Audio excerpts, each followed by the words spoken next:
How to remove your YouTube account from other devices. Hi everyone, welcome to the channel. This is Rose, and without further ado, let's dive right into the video. First of all, launch YouTube application, log into your account, and now tap profile icon at bottom right. Choose Google account at top right. At top, you will find different options like home, personal info, data and privacy, security, and many more. Simply choose the security option. Scroll down towards your devices section. Choose Manage All Devices button.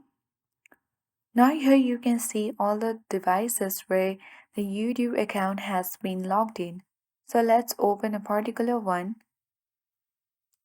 and here you have to choose Sign Out button and tap Sign Out. This will remove access to your Google account from the device and then remove your YouTube account from this device as well. So that's it.